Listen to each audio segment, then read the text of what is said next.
Oh, hi there. It's your favorite hobo. And, it's gonna be another long form video with intelligent content. It's another smokecast. Smoke 'em if you got 'em. For those of my fans who visited my other channel, which I pinned in a comment on my last video, you'll know that this pertains to self-improvement rule number 8. Fuck 'em. Smoke 'em if you got 'em. So if you're watching right now and you got some smokes or, I don't know, vape. Ever since vape came on the scene, I never trusted that shit. Fucking weird, futuristic. What, you don't want to get a bluesy singing voice, huh? Huh? You scared? Are you scared of having to fucking go every time you wake up in the morning because you fucking smoked 1.5 packs the day before? Fuck 'em. Smoke 'em if you got 'em. Come on, guys. I know you want to. It's way more sexy than a vape.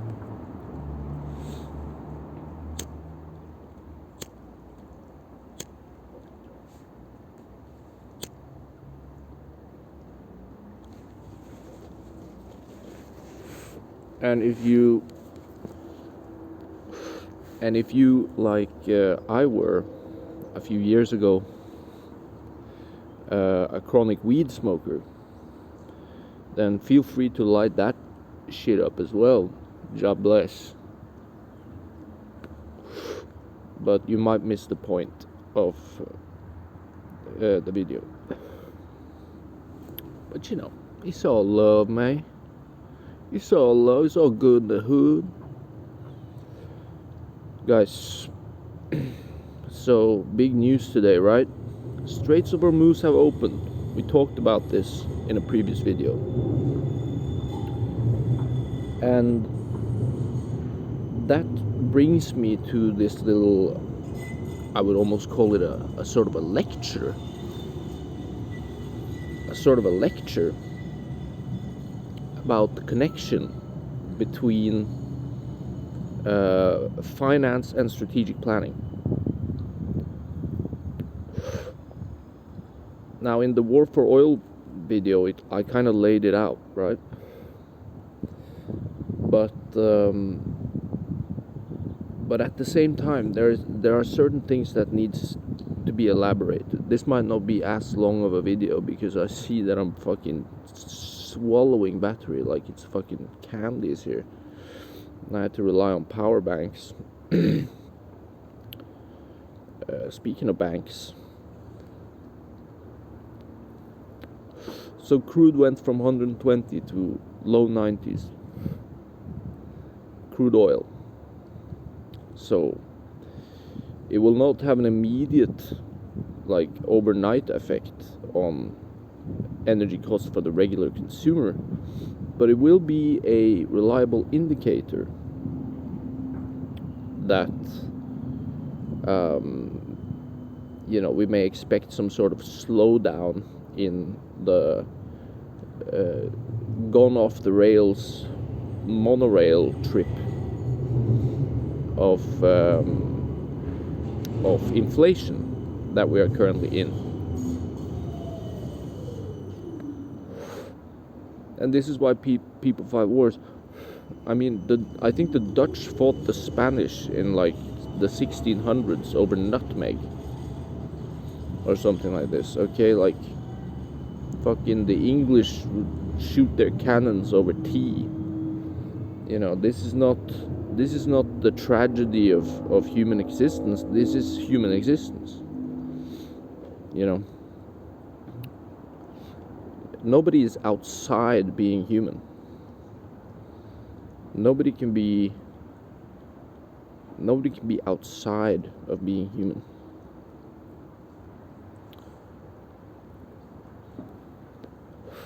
Alright? Fucking monkeys fight each other over bananas. What else is new? All right, cuttlefish fight each other over female cuttlefish.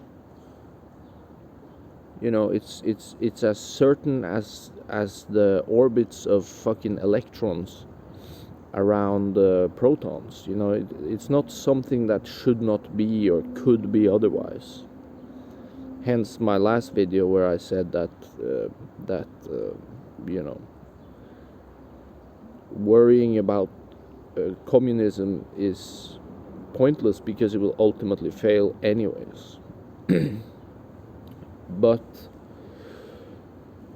what I wanted to talk about today is, you know, now we're at the cutting edge here. And because of inflation, a lot of people, especially wealthy people, but now increasingly because of investment apps like Robinhood, Trading 212, that's my personal favorite. If you would like to give me a sponsorship, I would be more than happy to advertise your beautiful app. You can get a card on there. You got Revolut as well. If anybody watches this has any connection to those companies, I would be more than happy to plug.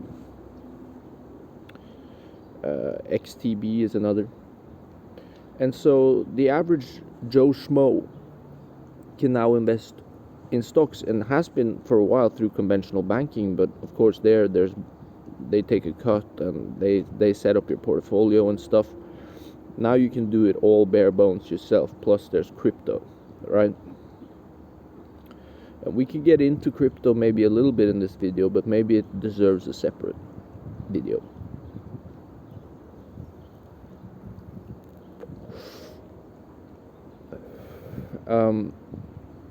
So because of this inflationary pressure that we've been seeing over the last 4 to 5 years now, partially because of COVID, partially because of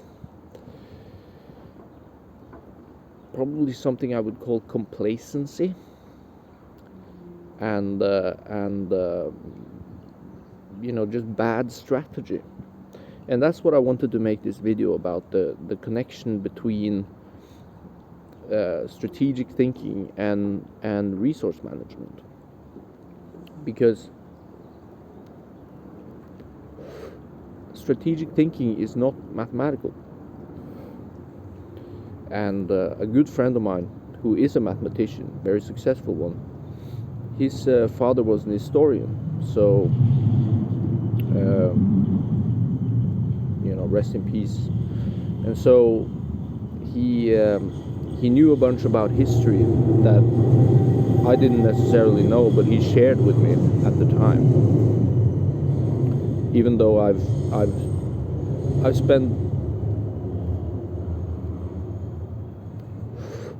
spent nights gooning to Wikipedia articles, reading about the most niche shit.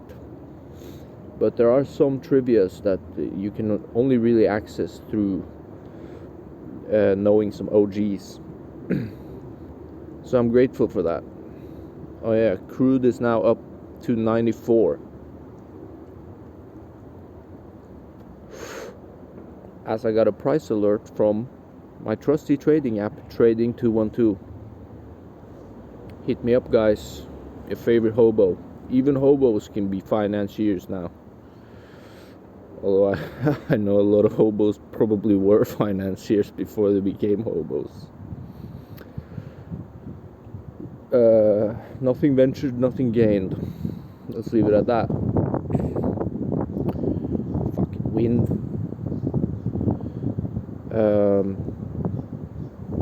Anyways, because of this inflationary problem, everybody's looking for a hedge. Now, if you don't know what a hedge is, it's basically, and you know, we're not talking landscaping here. We're not talking gardening. We're talking finance, and what it is to try to alleviate risk of total liquidation by distributing your means, your resources into different assets, into various assets. So if one goes down, the other might go up, and it cancels each other's out, so to speak. Now, as regular currency has become, is becoming more and more uncertain because of this inflationary pressure, people will flock to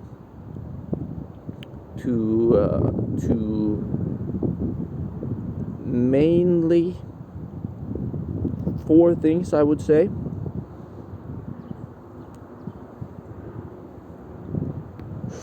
And that is raw materials. So you got gold and silver leading the way there, gold being the most prominent one for conventional investors, because of its reputation, if you might call it that. Then you have energy, which is mainly crude oil and liquefied natural gas.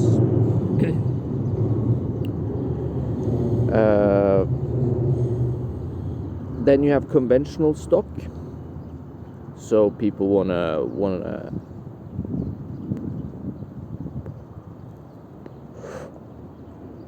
hedge by, instead of keeping their money in the bank, having it chewed up by inflation, would rather keep it in Nvidia or another safe stock, Lockheed, the military-industrial complex, right?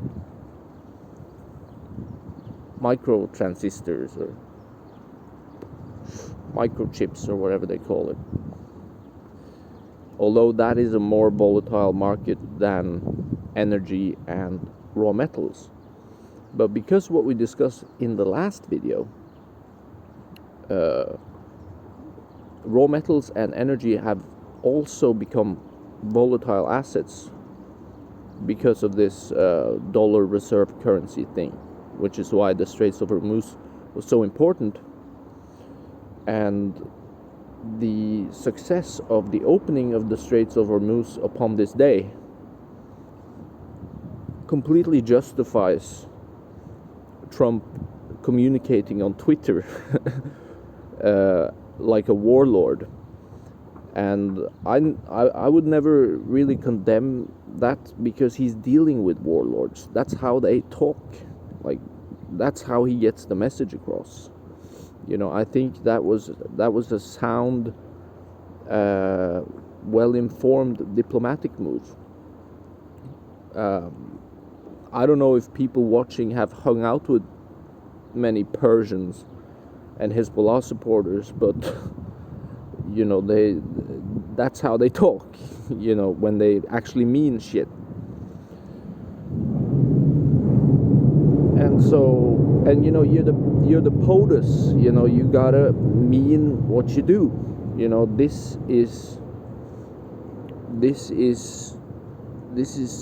the first point of any strategic implementation or execution. And so if they want a hardball, you got a hardball back based on a risk evaluation. But I don't doubt that a risk evaluation was made about the messages of total annihilation and etc. Genghis Khan talk, fucking Conan the Barbarian. I'm a barbarian. Look at my beard. I'm an unwashed barbarian. And so,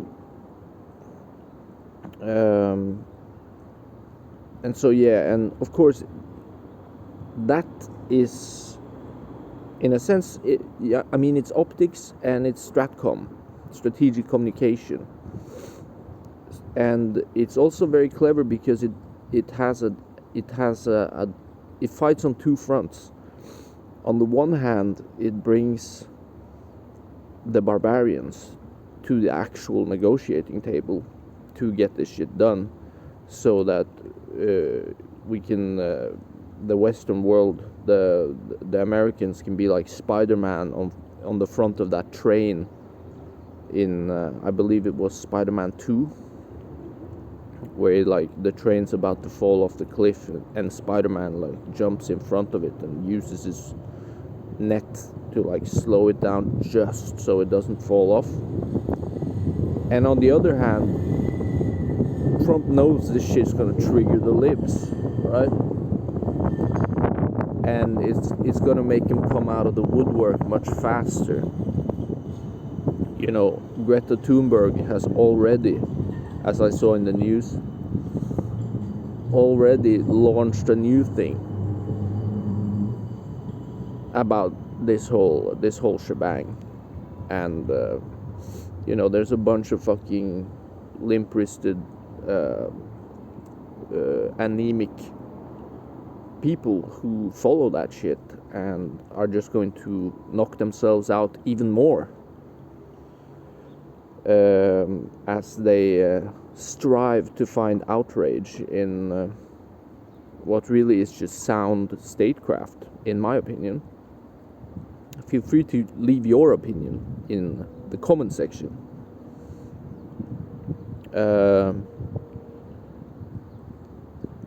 But here was the point I was going to make here. Oh yeah, did I mention crypto? Yeah, so crypto is like the fourth thing that you can hedge in. But this is all new, right? Conventional investors are wary of it. And with all this altcoin rug pulling,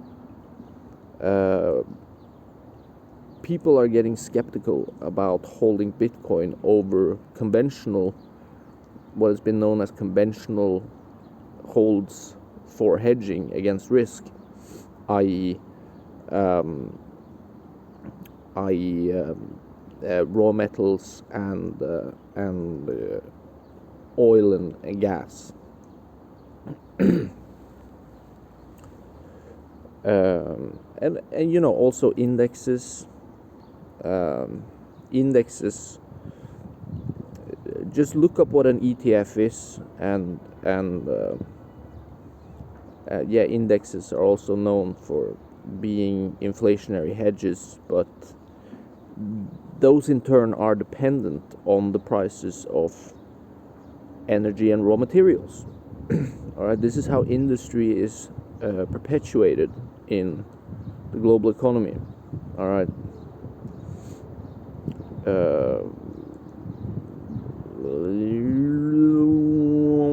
In capitalism, but really also in every socialist failed experiment. So I avoided calling it in capitalism because it's just the global economy, it's just global trade. It's always been like this. Adam Smith didn't invent supply and demand, all right? Fucking John Maynard Keynes didn't invent. I mean, he just clarified. He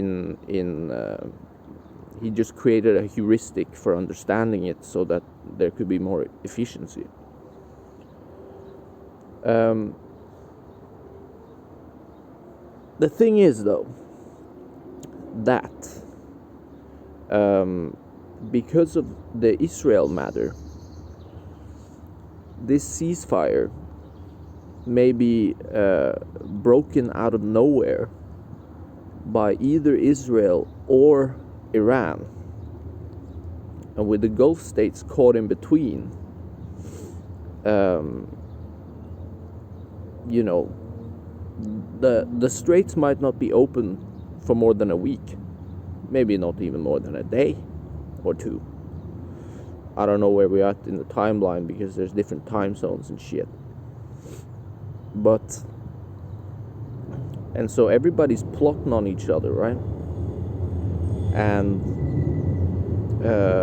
invasion of Iran is very difficult. So they can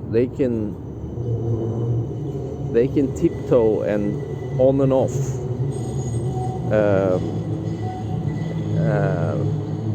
fuck with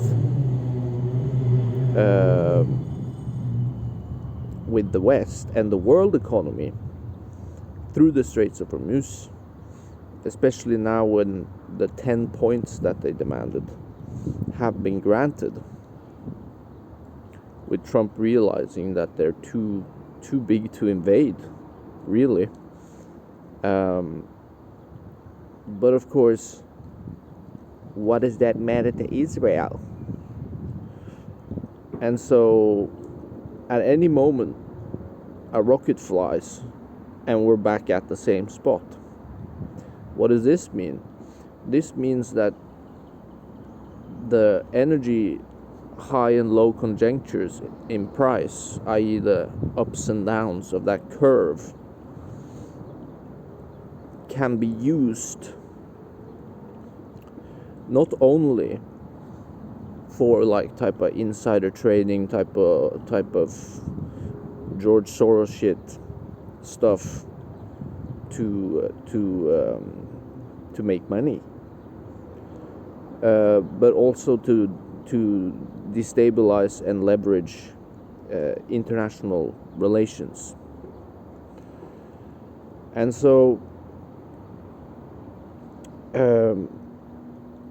it's still precarious. It's still a precarious situation, and I don't think Trump is going to be able to take a weekend, to say the least, let alone all the people working for him. And I wish you all the best of luck.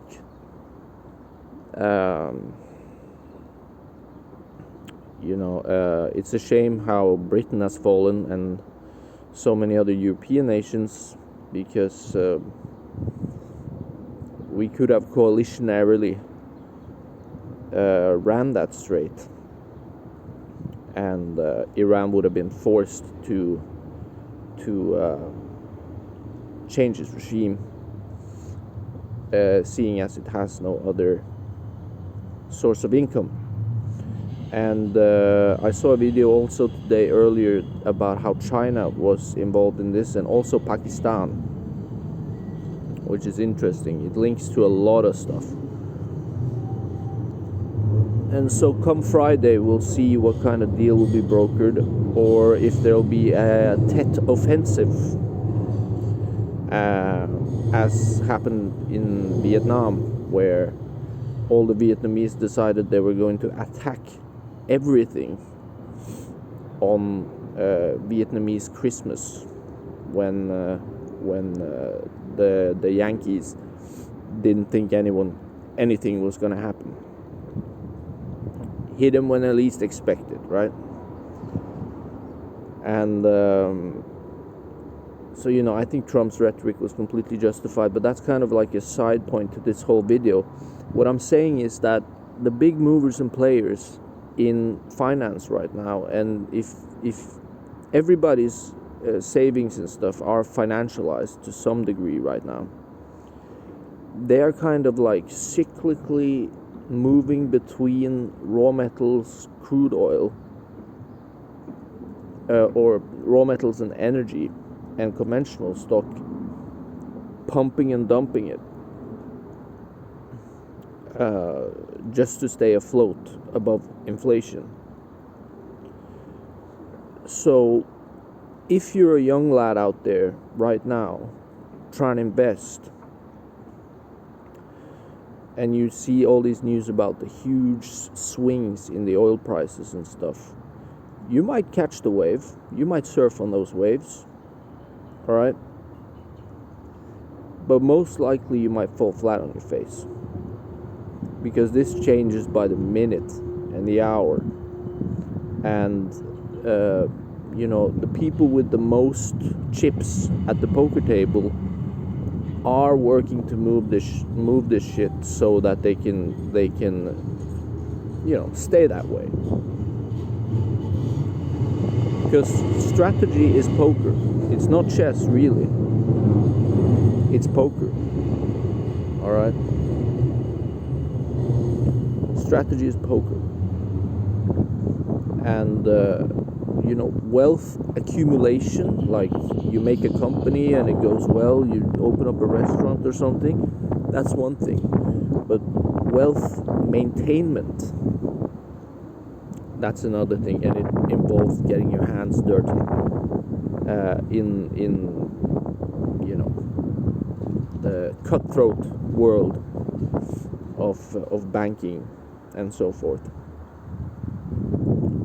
and international flows of currencies, resources, and how prices fluctuate, and all these financial products, derivatives upon derivatives, etc., etc. And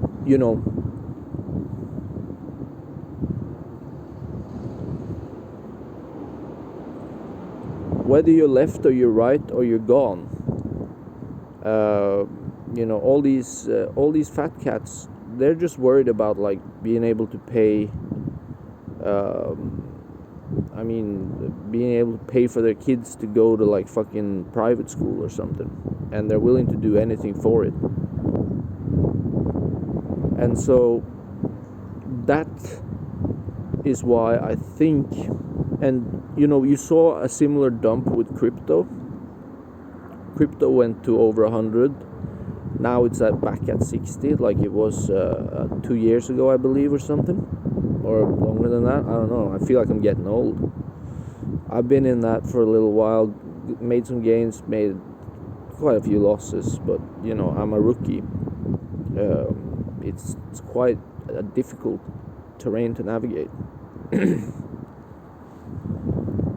And I've also been too risk-taking. But I literally believe that given the current climate, the best hedge is holding Bitcoin. And this isn't financial advice. I'm not, but just believe me when I say that I'm not trying to fool you, because Bitcoin has this reputation of being an asset that isn't an asset. But it is an asset because everybody is on computers, and increasingly more and more, and computers take energy, and you had this AI stuff and all that, and basically they're not going to be able to dump it likely any lower than 50k. And when they've run out of pump and dump pressure cyclically on the other stuff, then more and more people are going to realize that just hold your shit in Bitcoin and Warren Buffett won't be able to touch it. But that's also something that they're very afraid of. So, keep it on the hush-hush.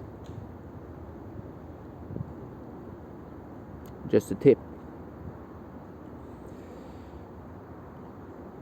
Alright guys, I gotta wrap up because I gotta conserve energy, because later I'm gonna put my Bluetooth speaker on and listen to music so that I don't become insane. Leave a like, comment, share it with your friends. Let's get everyone in here. Check out my other channel. It's pinned in the comment on my last video. Hobo 222. And smoke them if you got them. See you in the next one. Peace.